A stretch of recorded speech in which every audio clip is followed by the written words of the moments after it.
প্রিয় দর্শক বন্ধু, আসসালামু আলাইকুম। আমি আতাউর রহমান সুজন। আমি এখন দাঁড়িয়ে আছি গাইবান্ধা এবং কুড়িগ্রামের মাঝখানে তিস্তা নদীর উপরে নতুন যে সেতুটি উদ্বোধন হচ্ছে সেই সেতুর উপরে। আর সেতুটির নাম হচ্ছে মাওলানা ভাসানী সেতু। এটি তিস্তা নদীর উপরে তৈরি করা হচ্ছে 21 তারিখে উদ্বোধন করা হয়েছে। এটা খুবই সুন্দর একটি সেতু। এখন কুড়িগ্রাম এবং গাইবান্ধার দুই দিকের মানুষ কিন্তু এই সেতুটি দেখার জন্য আসতেছে। তাই উপচে পড়া ভিড় মানুষের, খুব দূর দূরান্ত থেকেও মানুষ কিন্তু এই সেতু দেখার জন্য আসছে। আমরাও এসেছি এই সেতু দেখার জন্য।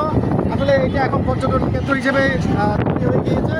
দুপাশে প্রচুর দোকান কিন্তু আমরা দেখতেছি। আর এই ব্রিজের যে সৌন্দর্য অবকাঠামো সেটা কিন্তু আসলে দৃষ্টিনন্দন এবং দেখার মতো। তবে দুঃখের বিষয়, কিছুদিন আগে, এটা একদিন আগে এখানকার যে লাইটিং তার চুরি হয়ে গেছে। এটা দুঃখজনক ব্যাপার। তারপর আশা করি কর্তৃপক্ষ দ্রুত তার করে আবার লাইটিং করে দিবে, তাহলে রাতে মানুষের দুর্ভোগ কমবে। তো এই ভিডিওটা আপনাদের কেমন লেগেছে আমাদের কমেন্টস করে জানান। আর দেখতে থাকুন আমাদের সাথে মাওলানা ভাসানী সেতু।